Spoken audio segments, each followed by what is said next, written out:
kuliah ke luar negeri itu, dan dengan menggunakan beasiswa kan sangat sangat menarik sekali dan sangat dicari-cari oleh teman-teman kita yang di Indonesia. Nah, sekarang Unideni akan menginformasikan buat kita bagaimana start awal sampai nanti kita bisa mendapatkan perkuliahan atau beasiswa yang ada di Paris.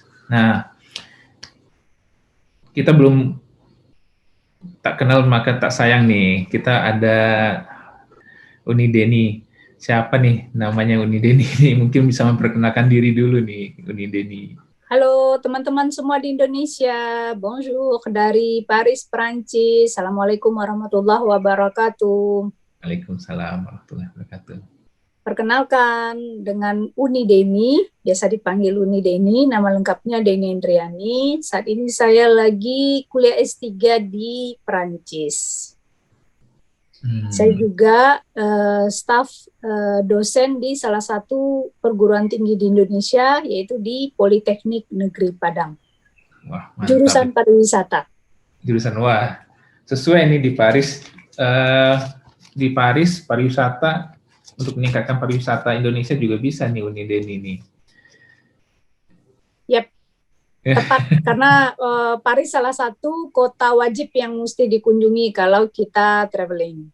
Benar. Nah, ini bicara tentang perkuliahan di Paris ini kan ada agak sedikit unik ya Uniden ya.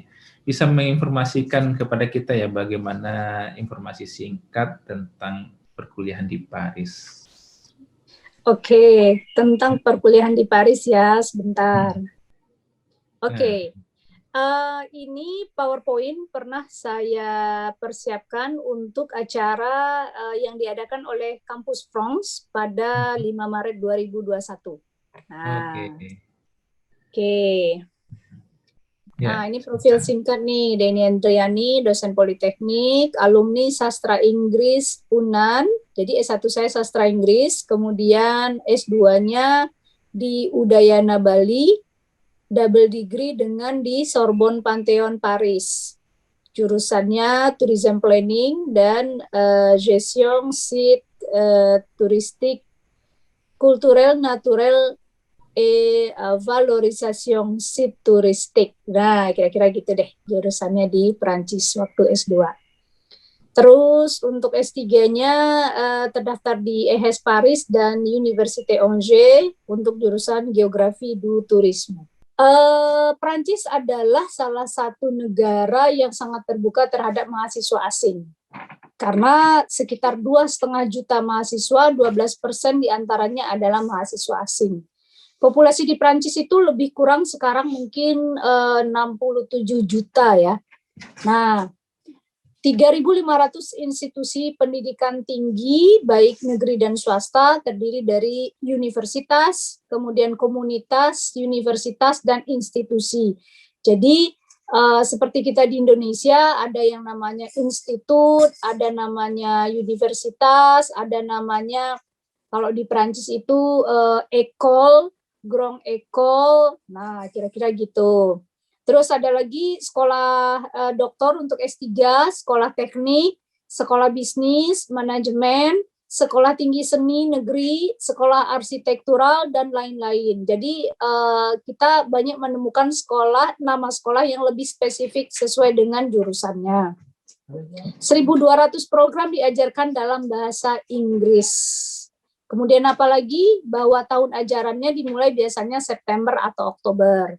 Nah, biasanya nih September, Oktober tahun ajaran baru, mulai dari Juli sampai Agustus itu adalah periode libur musim panas. Format kuliahnya seperti apa? Biasanya ada les cours magistro atau kuliah umum. Nah, kuliah umum ini biasanya diadakan di ruangan besar. Misalnya nih kita bayangkan kayak podium begitu ruang kuliahnya, dosennya berada di bawah, kita duduk di kursi bertingkat seperti itu, yang mana ruangannya mungkin umurnya udah puluhan tahun atau mungkin ratusan tahun. Nah, begitulah pengalaman saya kira-kira waktu kuliah di Sorbonne dulu kalau lagi ada kuliah umum. Selanjutnya ada yang namanya les travaux dirigés dan juga les travaux pratiques. Jadi yang pasti kalau di Prancis itu ada tugas personal, ada tugas kelompok, ada prakteknya juga. Nah, biaya kuliahnya gimana? Ini mengalami kenaikan sejak beberapa tahun ini. Biasanya ini tidak angka 2.000 dia, biasanya cuma 200-an untuk sarjana, 300-an untuk master, tapi sekarang sudah naik menjadi 2.700 per tahun untuk sarjana, 3.700 untuk master, sementara untuk doktor 380. Cukup ini ya, cukup murah gitu. Untuk website resminya itu silakan ke Indonesia Campus France ORG. Selanjutnya beasiswa. Nah, ini yang paling menarik nih. Ada beasiswa apa aja sih dari pemerintah Prancis, atau ada beasiswa apa aja yang memungkinkan kita untuk bisa studi di Prancis? Ada namanya beasiswa France Excellence S2. Kemudian untuk teman-teman yang mau D3 atau S1 ada lagi beasiswa parsial. Selanjutnya ada beasiswa pendanaan bersama dari Islamic Development, kemudian Bank ISDP pemerintah Prancis. Ada lagi beasiswa Make Our Planet Great Again atau MOPGA. Ada lagi beasiswa EFL, ada lagi beasiswa Gouvernement Français. Nah, sementara dari pemerintah kita juga ada nih kerjasamanya untuk Prancis, misalnya salah satunya itu apa ya, dari Kementerian Agama, kalau nggak salah namanya, lupa, Mora kalau nggak salah.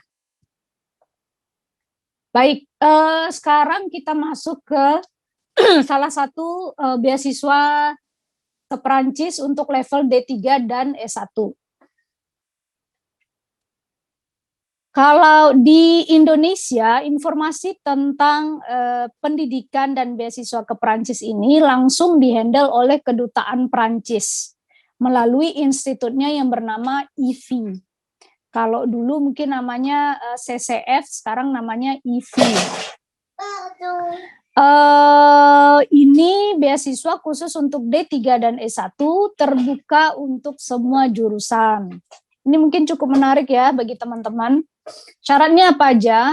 1, WNI, kemudian usia maksimum 21 tahun, berijazah SMA, artinya sudah tamat SMA, memiliki profil yang baik dan motivasi yang kuat. Nah, kenapa di sini dikatakan memiliki profil yang baik dan motivasi yang kuat? Karena nanti ada salah satunya memang membuat surat motivasi. Apa motivasi kita? Lanjut. Bahwa pada tahun ajaran 2021-22 di Institut Pendidikan Tinggi Negeri Prancis itu sudah diterima dalam naungan Kementerian Pendidikan Tinggi, Penelitian dan Inovasinya Prancis. Artinya ini apa? Ini contohnya yang untuk masuk tahun ini ya. Artinya kita untuk mendapatkan beasiswa ini, kita harus terkoneksi dulu dengan salah satu universitas di Prancis. Kita harus melakukan pendekatan, proses pendaftaran. Kemudian baru kita masukkan lamaran beasiswa. Selanjutnya tidak sedang atau tidak akan menerima beasiswa dari pihak lain. Jadi artinya nanti tidak ada double funding. Apa aja syarat-syarat administrasinya yang lebih spesifik? Harus ada paspor atau KTP, CV, nah CV, kurikulum vitae, ya kan? Lanjut surat motivasi. Nah, karena itu tadi disebutkan sebelumnya bahwa kita tuh harus punya motivasi yang jelas, motivasi yang kuat, dan ini harus dituliskan dalam bentuk surat. Lanjut, surat penerimaan di institusi pendidikan tinggi di Prancis. Nah, ini dia. Jadi kita harus terdaftar dulu di salah satu kampus di Prancis. Selanjutnya, bukti kemampuan bahasa Prancis kita berupa DELF, DALF, TCF, atau bahasa Inggris, IELTS, TOEFL, IBT. Harap diperhatikan surat ini masih berlaku, karena kan masing-masing ujian kompetensi bahasa asing itu ada keterangan berlakunya. Tetapi kalau untuk bahasa Prancis itu berlaku seumur hidup. Jadi sekali kita tes DELF itu berlaku seumur hidup. Kemudian mesti tamat SMA dulu karena yang diperlukan adalah ijazah. Tapi juga bisa di sini surat keterangan lulus. Kemudian transkrip nilai SMA atau transkrip nilai rapor semester 1 sampai 5. Nah, untuk tahun 2021 ini masih memungkinkan karena pendaftaran itu dimulai tanggal 1 sampai 31 Mei. Artinya pendaftaran belum dibuka. Jadi teman-teman yang masih belum menentukan pilihannya untuk kuliah di mana, ayo cobain sekolah ke Perancis. Seleksinya berkas dan wawancara 1 sampai 15 Juni, pengumumannya akhir Juni. Nah, kalau misalnya lulus berarti September nanti sudah bisa kuliah di Perancis. Terus beasiswa ini menanggung apa aja? Beasiswa ini menanggung pembuatan visa ke Perancis, tiket pesawat pulang pergi di kelas ekonomi, biaya asuransi kesehatan, kemudian biaya kuliah, kemudian biaya CVEC, ini semacam fasilitas di perpustakaan dan fasilitas krus lainnya. Kemudian akses non prioritas ke asrama universitas. Nah, coba kita lihat di sini. Ini beasiswanya hanya menanggung opsi ini aja.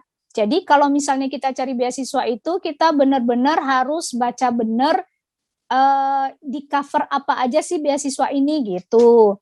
Jangan nanti kita seolah merasa tertipu, wah ini kok nggak dikasih uang saku, padahal memang kitanya yang di awal tidak membaca dengan baik. Nah, ini salah satu beasiswanya. Nanti kita bisa masuk detail lagi. Kemudian apa dan gimana sih di Perancis itu? Ini adalah foto saya dengan teman-teman waktu kami mengikuti pelatihan dari Google.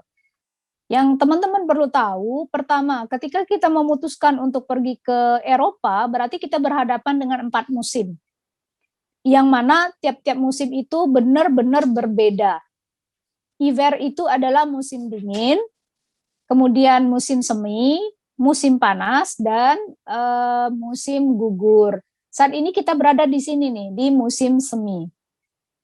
Nah, kemudian persiapan mental adalah sangat penting sebelum kita berangkat ke luar negeri. Apa aja itu? Menyangkut dengan kata respect, hormat gitu. Bukan hormat bendera aja ya. Respect ini artinya kita benar-benar menghargai hukum yang berlaku, ketentuan yang berlaku, kemudian nilai-nilai etika yang ada di tempat kita menimba ilmu nanti. Kemudian jangan lupa, ini paling penting juga ini, percaya diri. Kalau mau keluar negeri harus percaya diri. Nah, gimana sih supaya kita bisa percaya diri? Sebenarnya masing-masing kita itu sudah memiliki stok percaya diri nih. Tergantung kitanya. Kita mau asah percaya diri kita atau enggak gitu. Karena sebagian orang banyak yang meragukan dirinya sendiri. Padahal dia punya kemampuan. Lanjut, yang tadi disebutkan bahwa untuk berangkat ke luar negeri, kemampuan bahasa asing itu wajib. Karena nggak mungkin dong di luar negeri kita pakai bahasa Indonesia. Kecuali memang jurusan yang kita ambil jurusan bahasa Indonesia. Nah, untuk kelas yang berbahasa Prancis berarti wajib kita memiliki standar kemampuan bahasa Prancis levelnya minimal B2 atau C1. Oke.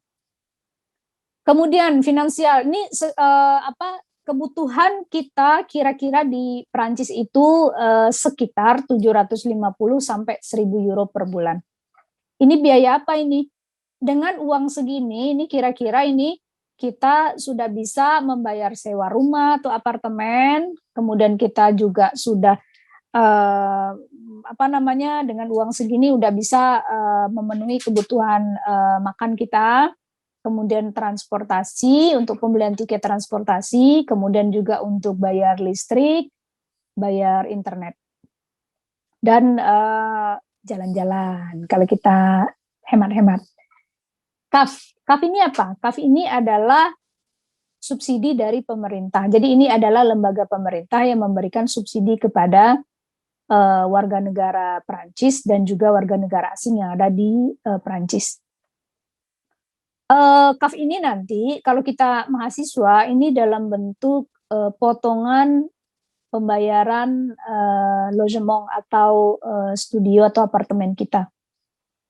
Asuransi maladi. Asuransi maladi ini adalah asuransi pemerintah. Karena asuransi termasuk hal yang mesti kita urus ketika kita berada di luar negeri. Hampir semua negara-negara itu dia memiliki, sebentar saya set dulu. Oke. Saya ulang bahwa hampir semua negara-negara di Eropa itu mewajibkan kita untuk memiliki asuransi. Jadi nggak bisa kita bilang, misalnya kita lagi sakit, terus kita ke rumah sakit, wah saya punya banyak uang, nggak perlu asuransi. Nggak bisa juga begitu, karena dengan asuransi, administrasi jadi lebih teratur, jadi lebih memudahkan kita juga kalau misalnya ke rumah sakit. Nah, tapi kalau misalnya kita nggak punya asuransi, bisa nggak sih kita sakit? Nah, gitu ya, bisa. Ada lagi prosedurnya yang lain. Lanjut. Untuk teman-teman yang berumur di bawah 28 tahun, ini adalah kesempatan yang baik nih untuk ke Eropa. Kalau misalnya ke Prancis, ini sangat menguntungkan. Kenapa? Karena banyak banget potongan-potongan atau kemudahan-kemudahan yang teman-teman dapatkan. Misalnya nih, langganan kartu transportasi untuk umum misalnya 100.000, tapi teman-teman yang di bawah 28 tahun ada diskonnya, gitu. Tidak hanya untuk transportasi, tiket masuk ke ke bioskop pun ada diskonnya gitu. Jadi masa-masa emas nih buat teman-teman yang masih di bawah 28. Kemudian KRUS ini adalah lembaga pemerintah yang mengurus apartemen buat mahasiswa. Jadi ada namanya Cité Universitaire, di mana di situ banyak bangunan-bangunan yang dimiliki oleh hampir tiap-tiap negara. Misalnya ini adalah House of Indonesia gitu ya. Maka itu adalah gedung Indonesia, yang mana di sana nanti disewakan kepada mahasiswa Indonesia atau mahasiswa lainnya. Tapi sejauh ini belum ada House of Indonesia. Contohnya misalnya Maison de Canada gitu. Apalagi bibliotek. Bibliotek ini adalah perpustakaan. Perpustakaan adalah salah satu tempat paling favorit di luar negeri. Karena koleksi bukunya yang banyak, aksesnya yang bagus, suasananya yang menyenangkan untuk belajar. La vie culturelle. La vie culturelle ini adalah cultural life. Artinya hidup nggak hanya belajar, hidup nggak hanya buku, hidup juga perlu berteman, bersosialisasi, berbagi, berorganisasi. Nah, ini dihidupkan di luar negeri. Sehingga kita itu punya banyak teman, punya banyak koneksi, menambah pengetahuan juga. Seperti contohnya ini yang foto di belakang ini, bagaimana saya ikut program pelatihan dari Google, jadi bertemu teman-teman yang tidak satu kelas, bertemu teman yang beda jurusan, beda negara, beda budaya, dan itu kan menambah kekayaan referensi kita. Oke.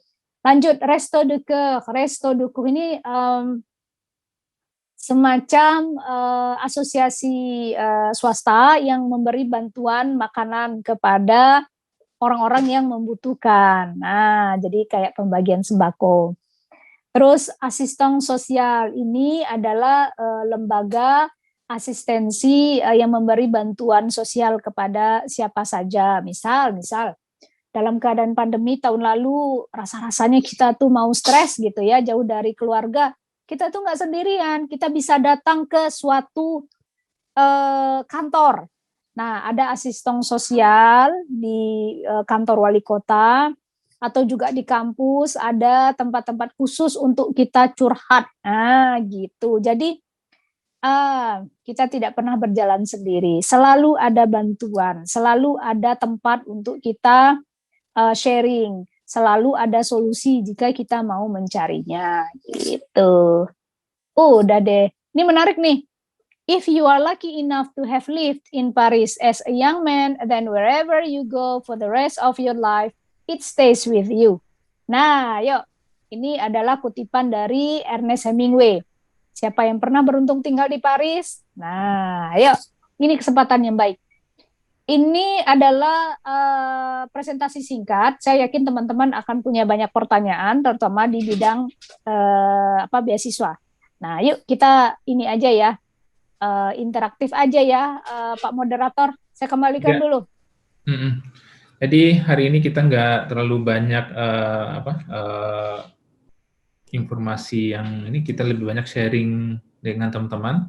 Jadi kita minta peran aktif teman-teman yang ada di sini dan nanti bertanya ke Uni Deni seputar informasi yang ingin ditanyakan. Nah, mungkin kita buka forum diskusi ini. Mungkin teman-teman dari siapa dulu yang mau bertanya? Silakan. Sedikit saya mau bertanya nih Uni Deni. Ada yang bertanya kepada saya. Ada seorang mahasiswa yang baru tamat S1 tetapi tidak tanpa skripsi. Apakah bisa melanjutkan program S2 di Paris, Prancis? Begini, kalau misalnya kita tamat S1 tanpa skripsi, berarti dia bikin laporan ya. Nah, ini menarik. Kalau S2 di luar negeri itu ada yang Master Pro sama Master Research. Kalau Master Pro itu memang tidak bikin, kalau di Perancis namanya memoir. Ini untuk tamat master ya. Kemudian kalau Master Research, maka dia bikin memoir atau semacam skripsi ya, tesis kalau S2. Nah, menurut saya, kalau untuk melanjutkan S2 di luar negeri itu, kita memang dipertanyakan apakah kita riset atau tidak. Kenapa? Karena dengan membuat skripsi atau riset ya, itu kan menunjukkan bagaimana kapasitas kita untuk melakukan penelitian, mengolah yang namanya permasalahan, mengembangkannya, dan mencari solusinya. Kalaupun misalnya mau kuliah S2 di Perancis, sementara kita nggak bikin skripsi, maka kita harus lihat apa syarat-syarat dari kampus tersebut, begitu. Karena misalnya kayak saya daftar S3, juga ditanya, kamu dulu S2 bikin ini nggak, bikin tesis nggak gitu, mana tesisnya? Karena dari sana bisa dilihat bagaimana kerangka berpikir kita. Nah, tapi apakah memungkinkan? Memungkinkan. Makanya kita cari tuh jurusan apa yang mau kita tuju dan kita tanya. Kalau berkomunikasi di Perancis ini, misalnya kita mau daftar S2, kan kita buka salah satu website universitas yang kita tuju. Di sana itu nanti ada penanggung jawab akademis. Nah, kita harus tanya langsung apa yang ingin kita tanyakan. Jadi tidak ada istilah malu-malu atau segan bertanya. Kita harus langsung bilang, saya tertarik untuk kuliah di sini bidang ini gitu. Sementara saya tidak membuat skripsi. Apakah ada ketentuan bagi kita untuk membuat skripsi? Nah, kalau misalnya tidak, setidaknya untuk kita S2 pasti kita diminta proposal riset, proposal penelitian. Jadi maksudnya untuk master kita tuh mau ngapain sih gitu. Apa penelitian yang mau kita angkat atau apa proyek studi kita. Rata-rata pasti akan dimintai itu. Demikian. Makasih. Nah, ini menarik ini pertanyaan tadi. Dan ada pertanyaan berikutnya, nih Uni Deni. Nah, ada seorang mahasiswa yang tamat S1, tetapi sudah 2 tahun selesai, dan saat ini lagi bekerja, ingin melanjutkan kuliah S2 ke luar negeri. Nah, yang jadi pertanyaan, apakah untuk nggak langsung itu apakah memungkinkan atau possibility untuk bisa dapat beasiswa ke luar negeri? Mengingat 2 tahun setelah sudah selesai kuliah. Oh, rasanya tidak masalah. Maksudnya dia sempat nganggur gitu ya? Sudah bekerja 2 tahun setelah. Oh, tidak masalah. Tidak masalah. Dia rata-rata yang ditanya itu adalah batasan umur. Oh, batasan umur ya. Ya. Ini ingin melanjutkan kuliah ke luar negeri, tetapi ada masalah dari kesehatan. Nah, kesehatan itu mata sedikit rabun, jadi apakah tidak masalah untuk kuliah ke luar negeri? Kalau misalnya kita ada masalah mata rabun, biasanya ada solusinya kan, misalnya dengan kacamata atau misalnya treatment, makan obat dan segala macam kan. Kalau untuk kesehatan begini, dulu zaman saya berangkat dulu, ketika kita mau berangkat itu tidak ada tes kesehatan dulu di Indonesia. Jadi tidak ada surat ketentuan berbadan sehat, itu nggak ada. Nah, tetapi begitu kita sampai di Perancis, pada saat kita pengalihan, jadi begitu sampai di Perancis, kita kan harus segera lapor tuh ke imigrasinya. Jadi bukan imigrasi di bandara ya, namanya di sini prefektur yang terhubung antara imigrasi dan kepolisian. Karena begitu kita sampai di Perancis, dalam waktu 3 bulan pertama, ada surat dari Kedutaan Perancis di Jakarta. Surat itu separohnya harus kita kirim ke prefektur di Perancis. Nah, itu memang ada surat yang kita bawa. Nah, separohnya, kalau dulu ada bagian yang untuk digunting, dikirim ke prefektur. Kemudian, prefektur nanti akan melakukan pemanggilan kepada kita, artinya untuk memverifikasi visa pelajar kita. Nah, jadi 6 bulan pertama, walaupun kita sudah punya visa pelajar, tapi dalam tanda kutip kita masih visa pelajar turis lah. Artinya masih perlu melapor. Kalau kita sudah melapor tadi ke prefektur, kita sudah dipanggil, sudah diverifikasi, kemudian kalau dulu ada semacam stiker yang ditempel di paspor kita. Nah, dulu namanya OVI. OVI itu berlaku setahun. Nah, itu dia visa pelajar berlaku setahun itu setelah mendapatkan stiker OVI tadi yang ditempel di paspor. Namun sekarang agak berbeda di mana verifikasi itu dilakukan secara online. Nah, saya lanjutkan lagi. Dulu itu waktu proses mendapatkan OVI, di sana kita ada tes kesehatan. Dan yang paling penting itu tes kesehatan adalah kesehatan paru-paru. Untuk TBC ya? Ya, untuk TBC. Nah, kalau misalnya kita terjangkit sakit paru-paru yang cukup serius, nah mungkin ini ada treatment khususnya.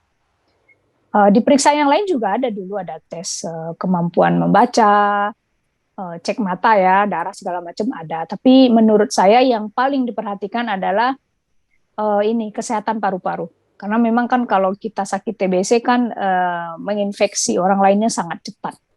Nah, kira-kira begitu. Oke. Nah, dari Mbak Tifa, ini ada pertanyaan nih, Uni Deni. Biaya hidup bisa sambil kerja nggak? Nah,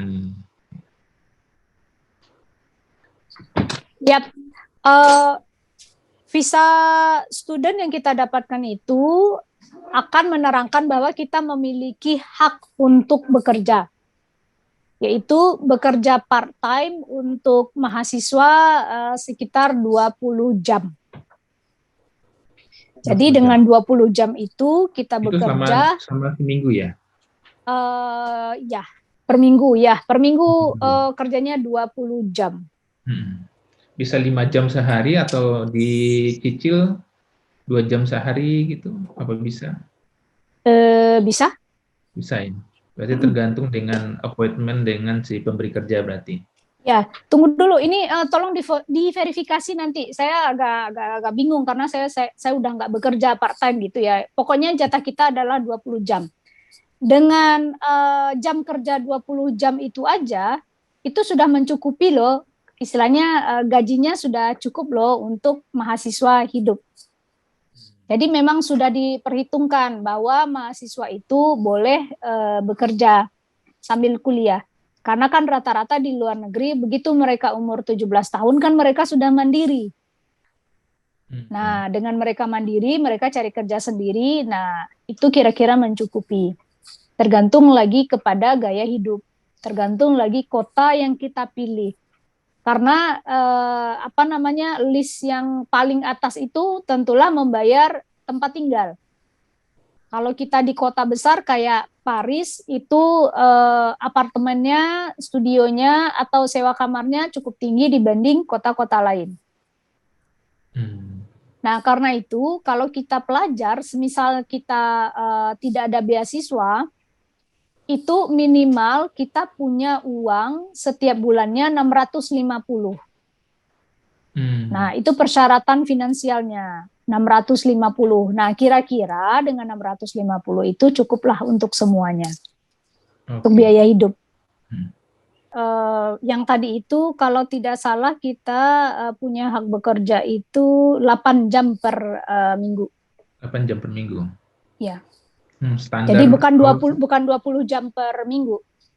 Standar per house-nya berapa? Berapa euro? Gajinya.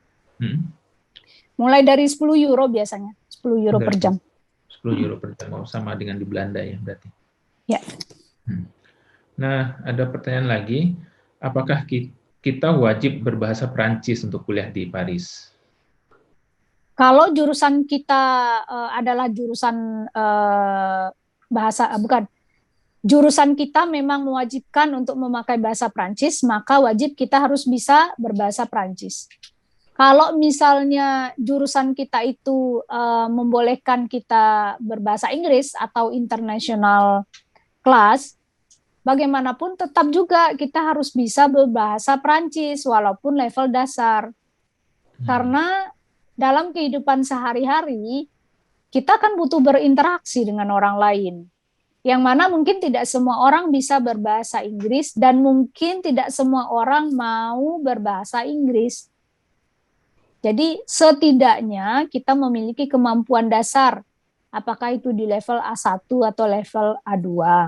Setidaknya kalau orang menyapa kita bonjour, kita tahu jawabannya apakah hello atau bonjour juga. Nah, gitu.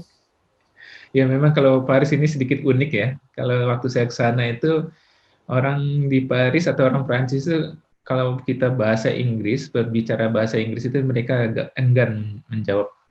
Tetapi ya sedikit gimana ya, berbeda dengan di Belanda. Kalau Belanda itu familiar dengan bahasa Inggris, tetapi kalau di Prancis itu mereka lebih suka dengan berbahasa Prancis atau bahasa negara mereka sendiri. Seperti yang saya sampaikan tadi bahwa perlu di slide saya tadi persiapan fisik dan mental, ya kan? Kemudian persiapan bahasa. Biasanya kalau kita mau ke Prancis seperti pengalaman saya dulu, jadi saya kan dapat beasiswa Prancis dan beasiswa Indonesia atau double degree. Kita kan master tahun pertamanya di Bali, di Udayana Bali. Selain kita mengikuti perkuliahan selama setahun di Udayana Bali, itu sambil kita belajar bahasa Prancis. Jadi kuliah saya itu seharian dulu, dari pagi sampai siang kuliah di kampus, dari siang sampai sore itu pembelajaran bahasa Prancis. Nah, sekitar 8 bulan dulu kuliah intensif, kemudian mengikuti tes DELF, alhamdulillah lulus B2, karena memang syaratnya waktu itu B2 untuk berangkat master ke Prancis. Nah, kemudian kita dari Bali itu berangkat ke Jakarta, karena ada beberapa persiapan yang kita lakukan di IV Jakarta. Di sanalah dulu kita mengurus visa segala macam. Nah, yang menariknya, kita kan ngurus visa itu ke kedutaan Prancis. Dulu masih ada bagian yang khusus membantu untuk pengurusan visa student. Jadi kita berurusan ke satu itu aja. Kemudian kita juga dibekali dengan kuliah persiapan ke Prancis. Diberitahulah misalnya nyampe di Prancis nanti apa yang harus kita lakukan, ke kantor mana kita terlebih dahulu, bagaimana cara menghubungi cruise di sana untuk service student. Nah, sementara untuk mencari apartemen itu kita lakukan sebelum kita berangkat. Jangan kita berangkat belum ada apartemen. Itu sangat riskan sekali karena tidak jarang kita tuh agak lama untuk mendapatkan apartemen. Jadi mengontak proprietor atau pemilik apartemen itu sewaktu kita berada di Indonesia. Atau misalnya kita bisa melihat situs-situs resmi untuk apartemen. Terus apalagi ya? Kalau sekarang untuk mendaftar sekolah ke luar negeri justru lebih mudah. Kita langsung datang ke kedutaan, kita mendaftar dulu secara online, dan itu dibantu oleh pihak kedutaan. Jadi sekarang lebih gampang, bukan teman-teman yang langsung daftar sendiri, tapi lewat website Campus France. Nah, di sana nanti teman-teman itu bisa dibantu sama staf di kedutaan. Ada beberapa pilihan, teman-teman bisa mendaftar ke beberapa universitas langsung. Begitu caranya. Jadi semakin hari semakin dipermudah untuk kuliah ke Perancis. Oke. Mungkin ada pertanyaan dari teman-teman lagi yang berhubungan dengan kuliah ke Paris. Ini ada lagi pertanyaan di kolom chat, masih dari Tifa. Kalau lingkungan untuk Muslim di Perancis gimana ya, Kak? Ini menarik. Islam bisa dikatakan sebagai agama terbesar kedua di Perancis. Jadi yang pertama itu Katolik dan yang kedua adalah Islam. Nah, seperti saya tetap memakai jilbab sejak pertama saya datang ke Perancis. Di lingkungan saya tinggal juga di Paris 14 namanya, atau anggaplah Kelurahan 14, itu juga banyak Muslim. Jadi nyaman aja di sini. Masjidnya juga ada beberapa. Kemudian toko-toko halalnya juga banyak. Gak ada masalah kayaknya dengan kekhawatiran teman-teman Muslim yang mau berangkat ke Perancis. Karena kan ini termasuk negara dengan toleransi ya. Jadi antara kita umat Muslim dengan umat beragama lainnya nyaman-nyaman aja, baik-baik aja. Jadi jangan terlalu khawatir, jangan terlalu takut.